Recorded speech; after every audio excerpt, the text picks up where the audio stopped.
તારીખ 21/6/26 ગઈકાલના રોજ સવારે 7:30 વાગ્યાની આસપાસ સુલેખાબેન રાકેશભાઈ મથુરાએ કરીને જે બેન ફરિયાદ આપી છે, તો તેમના પતિ રાકેશ કુમાર અર્જુન પ્રસાદ કરીને જે છે એ સવારે 7:30 વાગે રૈયાધાર પાસે મજૂરોને લેવા માટે જતા હોય, મજૂરોને કામ કરવા માટે મજૂરોને લેવા ગયેલા હોય તે દરમિયાન આમ્રપાલી સિટી સેન્ટર પાસે એક વરના કાર જેનો નંબર JJ1KZ 2911ની પૂર ઝડપે ગફલતભરી રીતે ચલાવી લાવી અને આ ફરિયાદીના પતિ રાકેશ કુમારને મોટરસાયકલ લઈને જતા હોય તેમનામાં એક્સિડન્ટ કરી અને રાકેશભાઈને ગંભીર ઈજાઓ માથામાં થયેલી, હેમરેજ થયેલું તેમજ હાથના પગે પણ ઈજાઓ થયેલી, જે બાબતની ફરિયાદ ગાંધીગ્રામ પોલીસ સ્ટેશનમાં દાખલ કરવામાં આવેલી છે.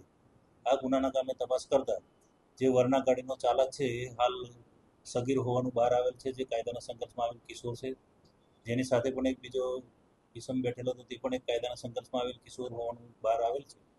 અને આ મુજબ BNS કલમ 281, 125A, 125B મુજબ તેમજ M1 મુજબ ગુનો દાખલ કરી આગળની તપાસ તજવીજ ધરી છે.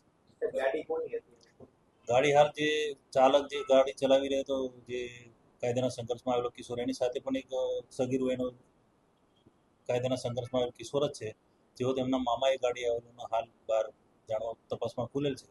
અને આગળની તપાસમાં જે પણ ખુલશે અને જેને પણ ગાડી આપી છે તેના વિરુદ્ધ પણ FIR મુજબ કાર્યવાહી કરવામાં આવશે. સર, ગઈકાલે એવી વાત હતી ફરિયાદ નોંધી ગુનાની ત્યાં સુધી કે જે કાર ચાલક સગીર છે તેના પિતા વિરુદ્ધ પણ મુદ્દાસો તો પોલીસ ઉપર કઈ દબાણ નથી કે પિતા ઉપર ના, પિતા એ તપાસમાં હાલ તપાસ ચાલી રહી છે. તપાસમાં એવું પણ થોડું ખુલવા પામેલ છે કે એના પિતાને જાણ પણ નથી, અને જો એના પિતાને જાણ હશે તો એના પિતા વિરુદ્ધ પણ કાર્યવાહી કરવામાં આવશે.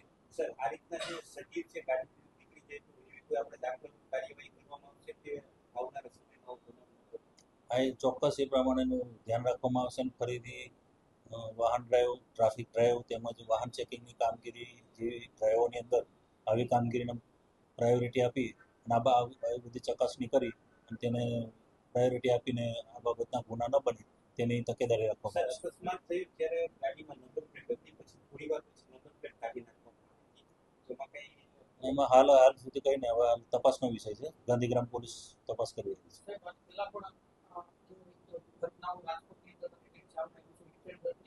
વારંવાર મહિનામાં 2-3 એવી ઘટનાઓ સામે આવે છે. આમાં કોઈ દાખલારૂપ જેમ કે અવારનવાર આ પ્રકારની જે સામાન્ય માણસો હોય છે તેમના જીવ જાય છે. રાજકોટ શહેર પોલીસ તરફથી પૂરો પ્રયત્ન રહે છે કે આવા અકસ્માતો નિવારી શકાય. આવા અકસ્માતોમાં જે બેફામ રીતે ચાલતા લોકોના છે એ લોકો વિરુદ્ધ કાર્યવાહી પણ કરવામાં આવે છે. છાસવારે ટ્રાફિક ડ્રાઈવ આપવામાં આવે છે, છાસવારે વાહન ચેકિંગ પણ કરવામાં આવે છે. ઘણા ઇસમો વિરુદ્ધ કાર્યવાહી કરવામાં આવે છે, તે લોકોને મેમો પણ આપવામાં આવે છે, તેઓ વિરુદ્ધ ગુના પણ દાખલ કરવામાં આવે છે. તેમ છતાં પણ આવા કોઈક સગીર વયના બાળકો પોતે પોતાના ઘરેથી વાહન લઈને નીકળી જતા હોય છે, તો તેઓ વિરુદ્ધ વધુમાં વધુ કાર્યવાહી કરવા માટે રાજકોટ પોલીસ સજ્જ છે.